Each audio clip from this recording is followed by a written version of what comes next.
Amém. Amém? Hoje eu queria conversar com você sobre o amoroso cuidado de Deus na vida do seu povo.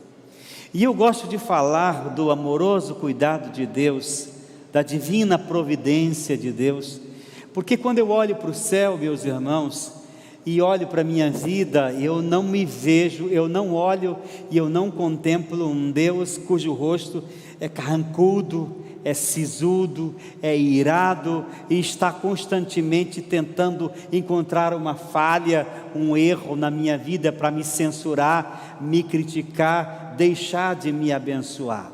Não, muito pelo contrário, a face de um Deus, do Deus que se revela nas Escrituras e que Jesus nos ensinou a chamar de um Pai, é de fato a face de um Pai amoroso, amoroso que se importa, que cuida, que tem interesse, que providencia, que guia e que conduz o seu povo. Não é que Ele viva no céu em torno de nós e que Ele viva todo o tempo para satisfazer todos os nossos anseios, ambições, vontades, desejos, e não é que a existência dele seja para minha felicidade, e que ele viva em torno da minha felicidade pessoal. Muito pelo contrário, Deus não foi feito para nós, nós fomos feitos para Deus. Deus não é resultado das nossas criações, elucubrações e ideias. Nós não fabricamos Deus, nós fomos fabricados por Ele. Ele é Deus e Ele nos fez para Ele. Portanto, se há alguém que existe para a glória de outro, somos nós. Para a alegria de outro, somos nós. Para a felicidade de outro, somos nós que vivemos para glorificar a Deus, para exaltar a Deus.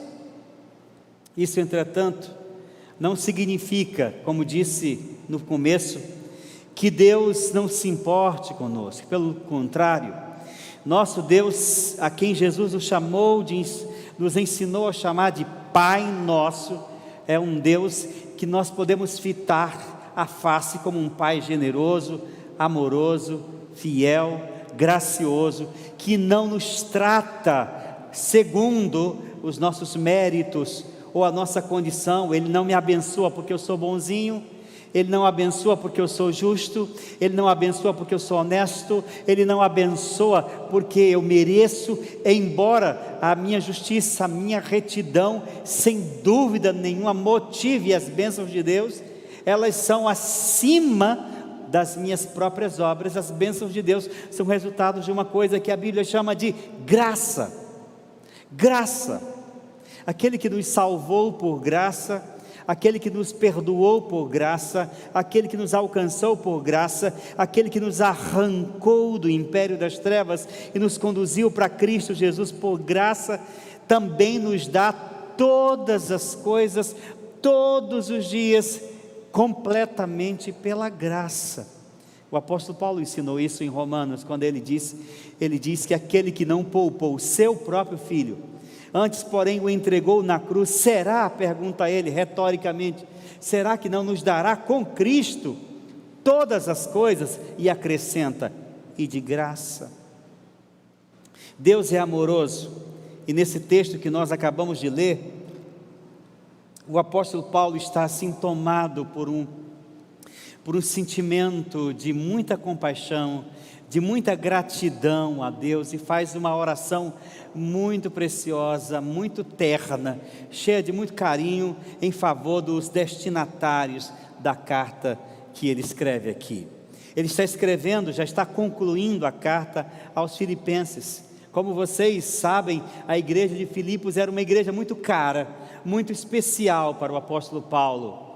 Ela era uma igreja que tinha um lugar único na vida do apóstolo e no ministério do apóstolo Paulo. Paulo fundou aquela igreja como a primeira igreja, como a porta da igreja na Europa, e ali ele amou aqueles irmãos e foi amado por aquela comunidade.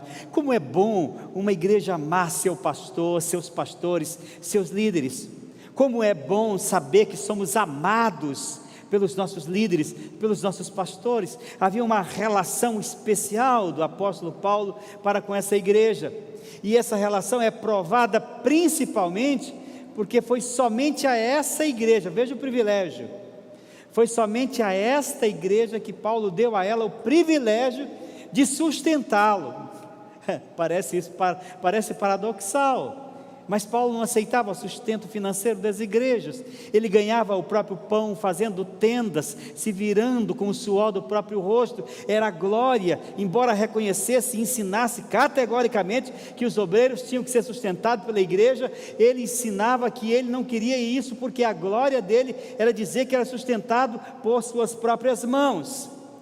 Entretanto, quando ele esteve em Tessalônica, quando ele esteve em Corinto, quando a missão que ele abarcou nas regiões da Ásia e da Europa se tornou muito árdua, exigindo dele tempo integral ao ministério, ele recebeu dessa amada igreja 1, 2, 3 vezes, ou talvez mais ofertas. Os irmãos vinham através de Epáfras e de outros membros da igreja, das regiões mais distantes, até onde estava o velho apóstolo, cansado, mas sempre ativo, vigoroso na obra de Deus. Eles vinham e amparavam as necessidades desse homem de Deus. Por muitas vezes eles sustentaram materialmente, não deixando que faltasse comida, não deixando que faltasse roupa, não deixando que faltasse o necessário para que o grande apóstolo cumprisse cabalmente seu ministério. E Paulo deu a essa igreja esse privilégio, porque de fato é um privilégio, meu irmão, é um grande, estupendo privilégio poder dizer que os nossos bens, que os dons que Deus nos dá, são úteis ao próprio Deus, à própria obra de Deus, ao reino de Deus. E os filipenses se tornaram esse parceiro especial. E aqui Paulo está numa das situações que ele já estava praticamente acostumado. Ele estava preso, estava numa prisão, não se sabe exatamente onde era, talvez em Roma, ou Cesareia, ou Éfeso.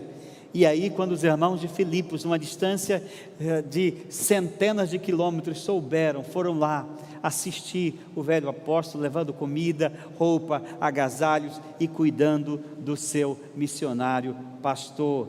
E ele escreve essa carta com um coração assim, imbuído de muita gratidão a Deus pela vida de uma igreja tão amorosa, de cristãos tão cheios da graça, de cristãos tão bondosos, de cristãos tão compassivos, de cristãos que tinham Deus no coração e que viam a necessidade de investir em suas vidas, seus dons, seus talentos no reino de Deus.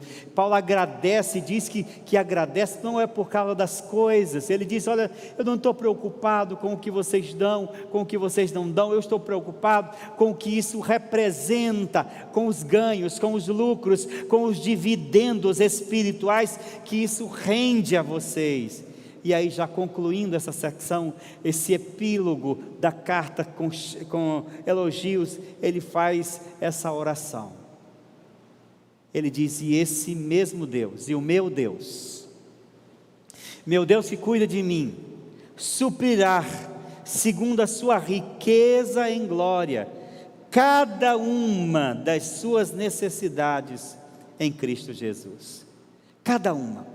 Ele está tomado de convicção de que, da mesma maneira como Deus estava cuidando dele, como Deus estava sustentando a vida dele, e fez isso de diversas maneiras, de diversas formas. A oferta dos irmãos de Filipos era apenas uma forma, mas quantas vezes não faltou encorajamento de outros irmãos, de outras igrejas, quantas vezes a mão do Senhor esteve mesmo sustentando ele, livrando-o da boca do leão, dos perseguidores, das injustiças, das prisões. Ele via que Deus cuidava dele, cuidava de sua vida, e não somente dele, mas de todo o povo. E também é verdade que Ele cuida de mim e de você. Também é verdade que seu cuidado amoroso não cessou no Novo Testamento. Também é verdade que se eu e você, como crentes, como filhos de Deus, somos povo de Deus, Deus também está comprometido em cuidar de nós. Ele não nos deixa sós, Ele não nos abandona, Ele não nos deixa a mercê. Por isso Paulo expressa com mais profunda convicção essas palavras: meu Deus suprirá cada uma das suas necessidades. Deus supre as necessidades de seu povo. Deus supre as necessidades porque Ele se preocupa, Ele é o pastor da nossa alma. Agora preste muita atenção o que é que Deus supre. Diz o texto: meu Deus suprirá as suas necessidades, porque é uma distorção sem tamanho imaginarmos que Deus está no céu para suprir desejos, vontades, cobiças, ambições. Pastor, como é que você pode dizer que Deus supre necessidades? Eu preciso de um carro novo, o meu está caindo aos pedaços, não estou conseguindo nem pagar os débitos. Pastor, eu quero uma casa nova, as coisas estão difíceis para mim, como é que Deus não me dá isso? Pastor, eu queria isso, e mais aquilo, e mais aquilo, e mais aquilo outro. Irmãos, o coração humano, os desejos humanos não têm limites, não tem limites. Se Deus fosse suprir vontades, anseios, cobiças humanas, isso seria infinito. Porque o ser humano, quanto mais tem, mais ele quer e mais ele fabrica necessidades. Sim, nós mesmos fabricamos necessidades. Eu vi um estudo que mostrou que na década de 70, um supermercado possuía nada mais, nada menos do que cerca de 800 itens de uma casa. 800 itens. Hoje, um supermercado possui pelo menos até 5.000 itens diferentes para uma mesma casa. É a mesma humanidade. Mas de onde surgiu tanta necessidade? Nós fabricamos, nós criamos, mas não são necessidades, são vontades que nós transformamos por nosso coração, que vazio, não encontra Deus, procura projetar em coisas aquilo que nós buscamos e que deveríamos encontrar somente em Deus. Paulo diz: irmãos, eu estou muito grato a Deus, porque eu sei que Ele vai suprir cada uma das necessidades de vocês.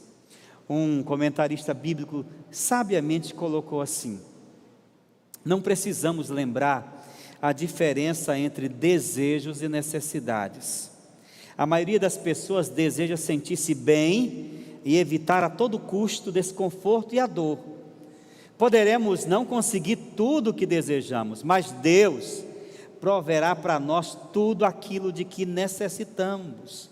Confiando em Cristo, as nossas atitudes e desejos podem mudar, e em vez de desejarmos todas as coisas, aceitaremos a sua provisão para poder viver para Ele, tendo nele a maior fonte da nossa maior e mais premente necessidade, que é a necessidade de Deus. Paulo estava certo de que Deus supriria as necessidades daqueles irmãos, como Ele faz comigo, como Ele faz com você todos os dias. Ele supre as nossas necessidades. Como, pastor? Eu não vejo Deus me mandando nem R$1 para pagar a minha conta de luz. Eu não vejo ninguém aparecendo lá em casa para me dar nada. Eu me lembro de uma pessoa que conheci, ela não estava realmente em suas faculdades mentais bem normal mesmo, e ela de vez em quando ia na agência bancária da cidade dela. Isso não é lenda, é história que eu conheço pessoalmente. E ela chegava no bancário, no gerente do banco, e dizia assim: quero falar com o senhor. E o gerente: pois não, eu quero saber se aquele dinheiro que eu estou esperando já chegou.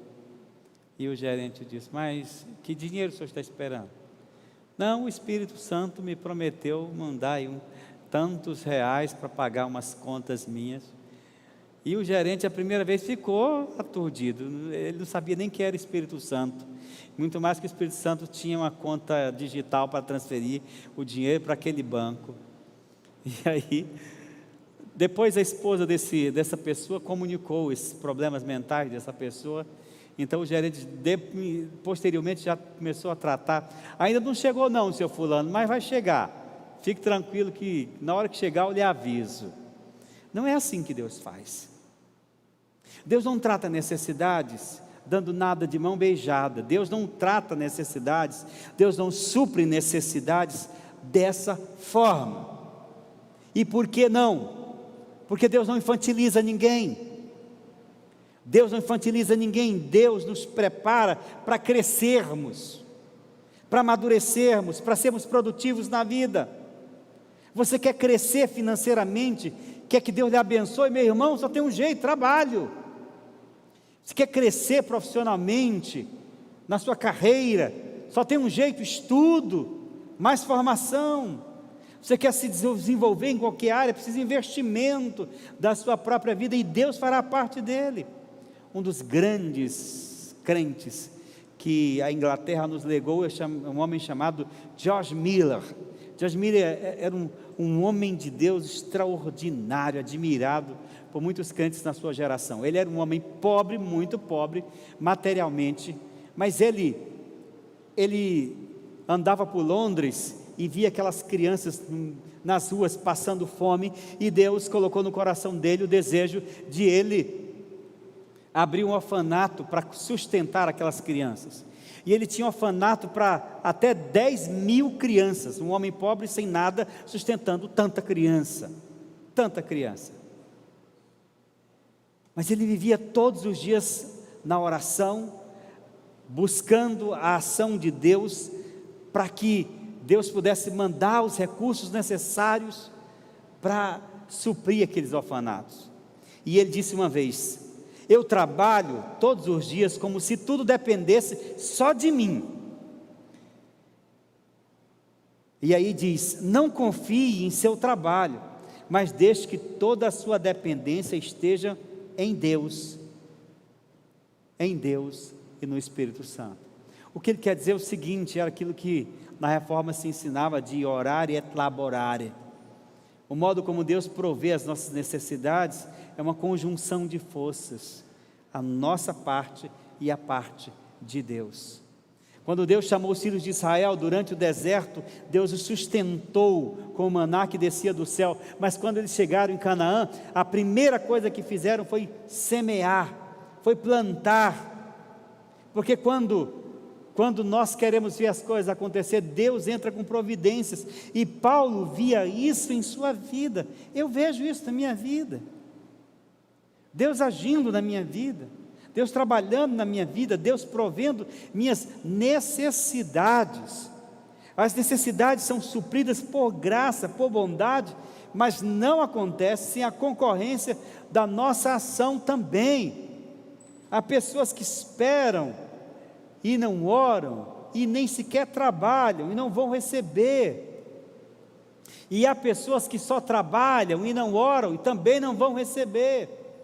É preciso entender que nós temos que trabalhar como se dependesse do nosso trabalho, mas temos que orar como se dependêssemos, e o que de fato é, somente de Deus.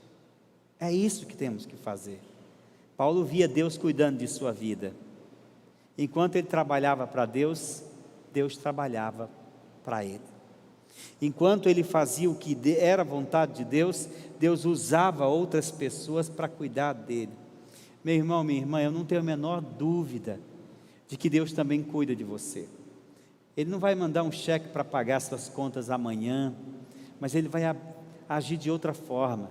Ele está agindo agora mesmo de outras formas, abrindo portas, colocando pessoas em seu caminho, colocando pessoas na sua vida. Eu tenho certeza que Deus está cuidando de você na sua doença, lhe mostrando um médico, um medicamento.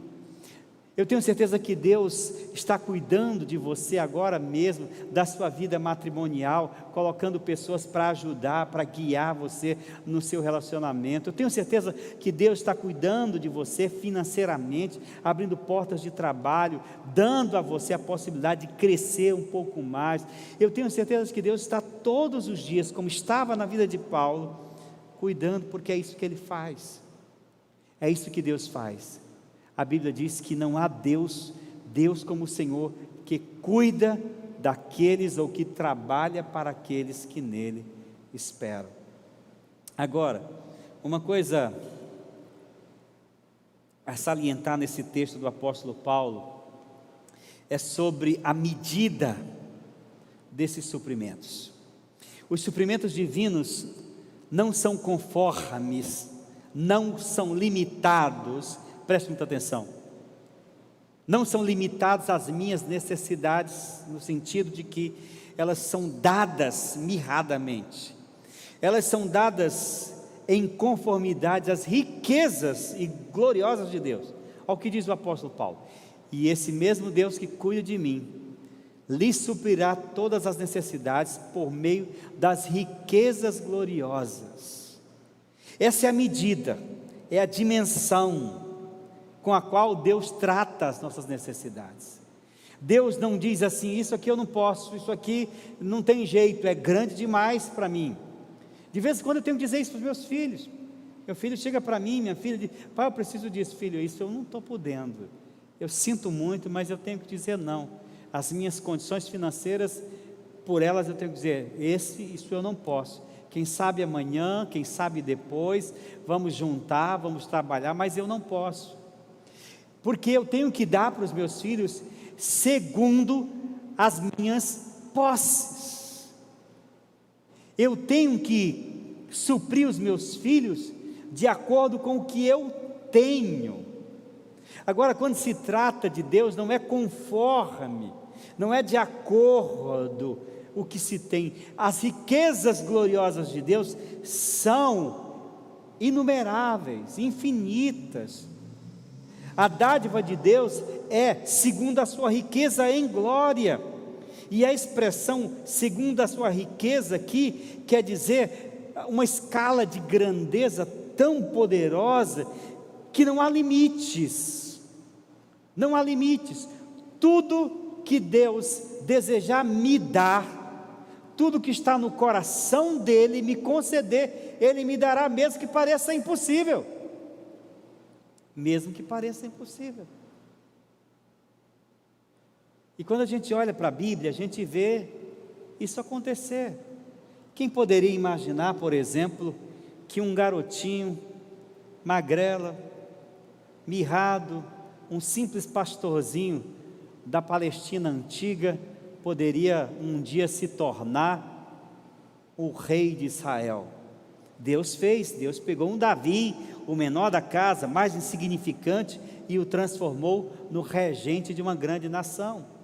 Quem poderia imaginar que um filho mimado do pai Jacó poderia se transformar numa espécie de corregente, numa espécie de corregente do celeiro do mundo, que era o Egito na época, como Deus fez isso com José? Mas estava no coração de Deus abençoar tanto Davi quanto José, conforme as riquezas dele, inconcebíveis para os olhos humanos, para a mente humana. O apóstolo Paulo vê isso: meu Deus vai suprir as necessidades de vocês, não limitado ao que vocês precisam, ao que vocês têm, mas é em conformidade à grandeza das suas riquezas. Ele suprirá de maneira gloriosa, ele dará não meramente da riqueza, mas de acordo com a sua riqueza. De acordo com a sua riqueza. Alguém pode dar da riqueza uma pequena parte, mas Deus dá da sua gloriosa riqueza segundo lhe apraz. Como diz Paulo aos Romanos em 8:32, quão grandes são os benefícios divinos que nós possuímos em Cristo Jesus. Por que eu estou dizendo isso? Porque eu acredito que muitas vezes, meus irmãos, nós limitamos a Deus. Eu acredito que muitas vezes nós reduzimos, nós restringimos, nós caricaturamos a Deus como se Ele fosse tão pequeno. Eu vou orar, mas eu não sei se Deus faz isso. Eu não sei se isso realmente vai acontecer. É como se nós encaixotássemos a Deus de acordo com as nossas possibilidades humanas, e isso pecado grave. Deus é bondoso e generoso para fazer, como diz o apóstolo Paulo aos Efésios, infinitamente mais do que tudo aquilo que pedimos ou pensamos, conforme o seu poder. Então, quando você for orar, pode orar extravagantemente, peça as suas necessidades, repito, necessidades que sejam legítimas aos olhos de Deus, e peça não segundo a sua capacidade de imaginar uma resposta, não segundo a sua capacidade de vislumbrar uma resposta, peça conforme a grandeza da glória e da riqueza de seu Pai Celestial. É por isso que certa feita alguém observou que um crente, um senhor muito piedoso, bem maduro na fé, nunca pedia nada a Deus. Todas as vezes que a igreja se reunia para orar, ele fazia somente uma oração muito simples. Todo mundo, Senhor, eu peço isso, eu peço aquilo, eu peço por aquilo outro, eu peço por aquilo outro. E agora o irmão fulano só dizia assim: Senhor, eu quero te pedir apenas que o Senhor me conceda tudo o que está no teu coração me conceder. Sabe, quando eu li essa frase, eu disse, essa é a oração mais inteligente que eu conheço. Primeiro porque ela não é egoísta. Não é egoísta no sentido de que ela não está restringindo as coisas para si, do jeito que ela quer, do jeito que ela imagina. Segundo, porque ela não é limitadora da ação de Deus. Ele está dizendo assim: Senhor, me dá tudo o que está no teu coração me conceder. O Senhor colocou no teu coração me abençoar com qualquer coisa, estou pronto, mande. E principalmente ela é uma oração de fé. Há muita fé nessa oração. Eu não estou dizendo que nós temos que orar só assim, porque a Bíblia nos ensina também a gente materializar, verbalizar, traduzir os nossos anseios. Mas que essa é uma forma de orar, de uma forma inteligente. Jesus nos ensinou a pedir pelo pão nosso de cada dia, pela proteção nossa de cada dia. Mas Ele encerra sempre dizendo que seja feita a vontade do Senhor.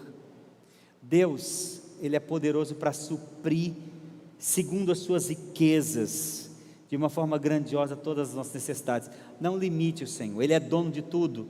1 Crônicas 29, 11 a 23 diz: Teu, Senhor, é o poder, a grandeza, a honra, a vitória, a majestade, porque Teu é tudo quanto há nos céus e na terra. Teu, Senhor, é o reino, e Tu te exaltaste por chefe sobre todos. Teu, Senhor, riquezas e glórias vêm de Ti, Tu dominas sobre tudo, na Tua mão há força e poder, e contigo está o engrandecer, e a tudo dá força. Deus supre. E ao longo da minha vida, da minha caminhada com o Senhor, eu tenho visto tantas coisas boas de Deus na minha vida, coisas que eu nunca imaginei, e coisas que eu não pedi, e coisas que eu só sonhei, e Deus foi dando, por sua graça, não por méritos. E as manifestações da provisão de Deus são mais diversas, pessoas, situações, portas, que Ele vai abrindo para que a gente possa ver o quanto Ele se importa conosco. Então olha para mim, você não está só. Eu não sei quais são as suas reais necessidades hoje, e não sei quais são as suas necessidades amanhã. Eu só quero que você leve no seu coração essa verdade: Deus sempre estará cuidando de mim. Posso ouvir um amém? Amém. Em terceiro lugar, eu quero que você atente também para o alcance dos suprimentos divinos. Paulo diz: e o meu Deus, segundo a sua riqueza em glória, pode deixar o texto, Gabriela, há de suprir em Cristo cada uma das suas necessidades. Se Ele dá conforme sua graça, sua glória e sua riqueza, não há necessidade que Ele não alcance. Não há nenhuma provisão que seja impossível para Deus. Deus não é mesquinho, limitado em seu favor para conosco. Não. Andrew Murray, ele escreveu o seguinte: cuidado, meu irmão, em sua oração. Acima de tudo, cuidado de limitar a Deus, não só pela descrença, mas por imaginar que você sabe o que Ele pode fazer. Espere coisas inesperadas. Acima de tudo, que pedimos ou pensamos, e cada vez que você interceder, primeiro fique quieto e adore a Deus em sua glória. Pense que Ele pode fazer, pense no que Ele pode fazer, em como Ele se agrada em ouvir a Cristo de seu lugar em Cristo, e espere grandes coisas. É cada uma. Essa necessidade Deus não vai, Deus não vai. Será que eu vou morrer com essa doença? Se eu for morrer com essa doença, glorificado seja Deus, mas Ele pode curá-la, por meio dos recursos humanos, da medicina, que aliás tudo vem de Deus. Será que Ele não pode cuidar desse aperto financeiro que eu estou passando? Claro, Ele pode abrir portas no meio da crise, no meio do deserto. Pastor, está todo mundo desempregado, como é que Deus vai abrir? Meu irmão, não limite a Deus não. Quando Deus quer abençoar o seu povo, Ele faz o deserto virar um manancial. Quando Deus quer suprir o seu povo, quando Deus quer abençoar o seu povo, Ele faz o mar vermelho se abrir. Quando Deus quer abençoar o seu povo, nada vai impedir, porque agindo eu, diz o Senhor, quem impedirá? Quem impedirá? O meu Deus, diz Paulo, suprirá cada uma das suas necessidades, cada uma. E Paulo olha para si mesmo e pode constatar isso na sua própria vida. Quantas vezes ele necessitou de conforto, estava do lado Lucas, que deu uma palavra, que deu um abraço, que deu um afago. Quantas vezes ele, desanimado, diante das perseguições como a de Corinto, o próprio Deus manda um anjo que vem até ele, diz: Paulo, não temas, eu estou contigo. Quantas vezes ele necessitou de abrigo, de comida, e Deus mandou irmãos abençoados, como os de Filipos, suprir as suas necessidades. Não limite a Deus, deixe Deus ser Deus, seja só você. Nosso problema é que a gente quer que Deus caiba nos nossos estereótipos. Deixe Deus ser Deus, só ore, espere, trabalhe e deixe, entrega o teu caminho ao Senhor, confia nele, o mais Ele fará.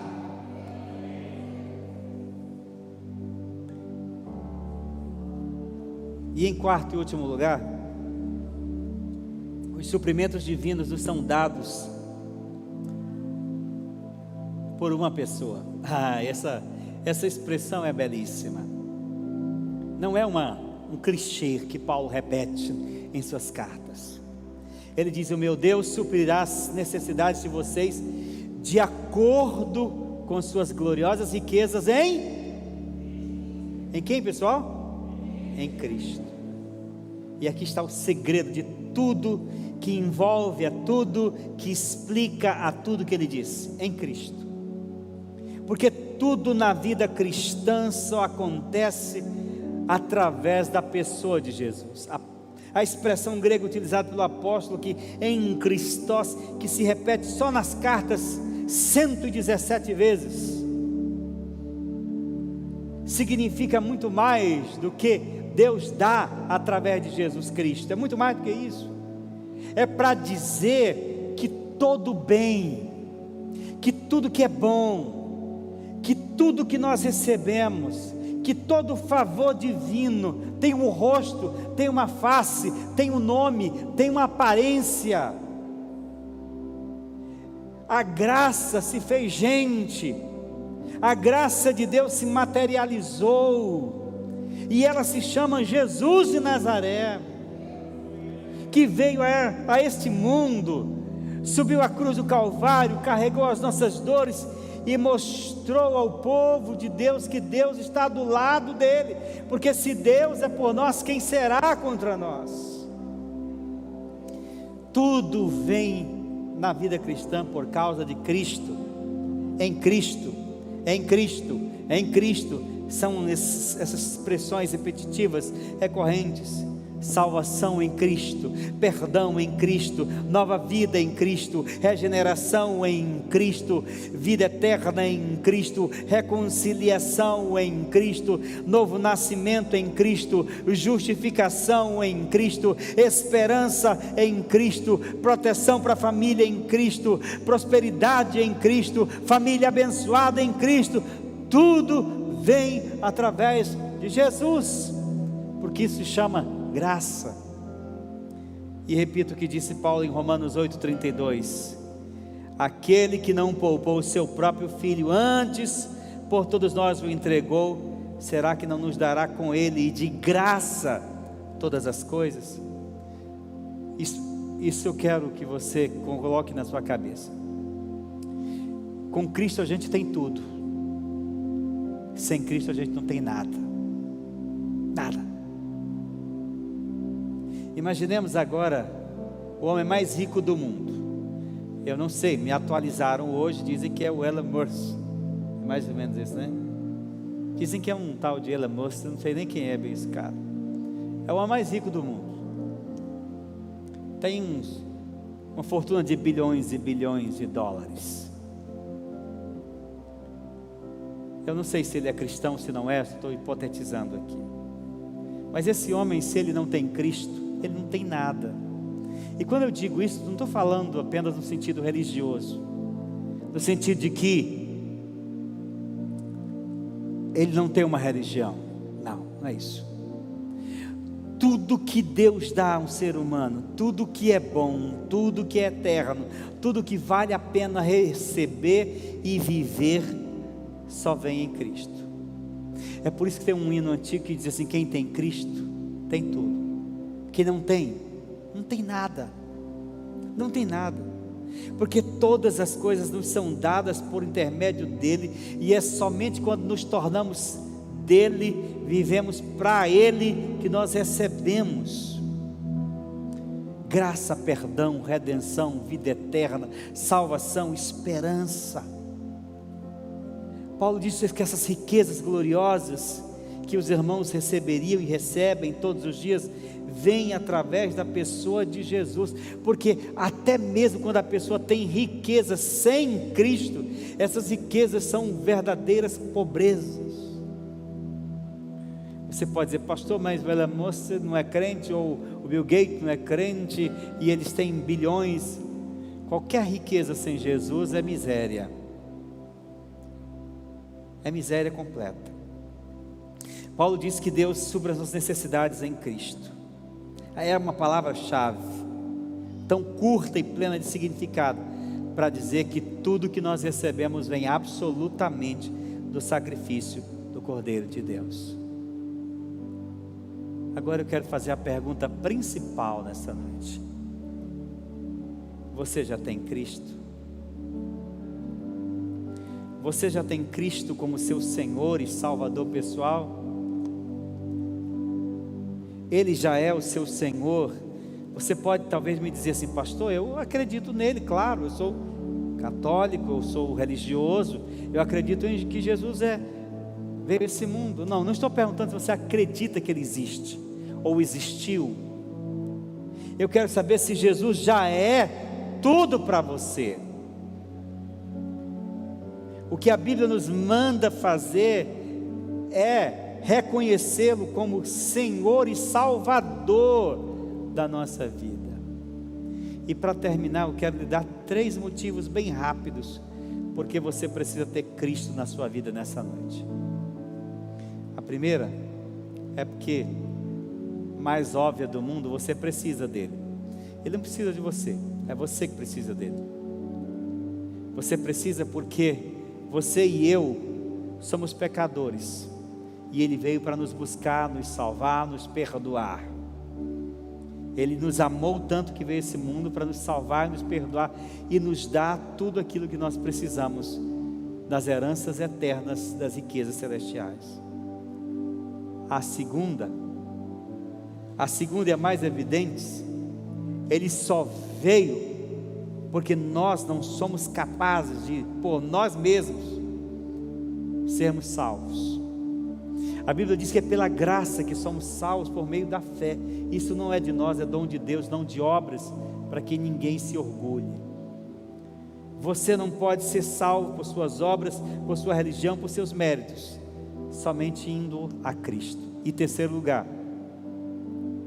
você precisa aceitar Jesus Cristo como seu Senhor e Salvador, porque Ele te chama, te convida para fazê-lo.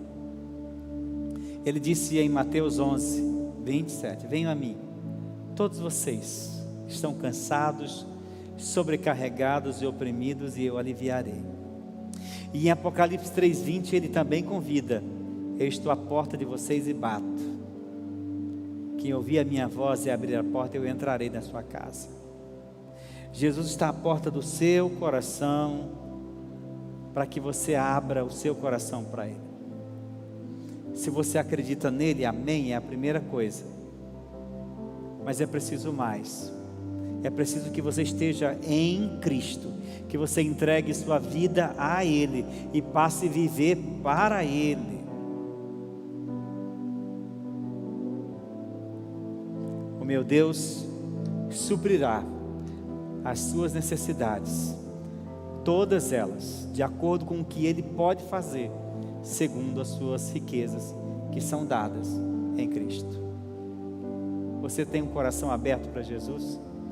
Onde está a primeira pessoa que nesta noite deseja abrir o seu coração e dizer: Senhor, entra na minha vida?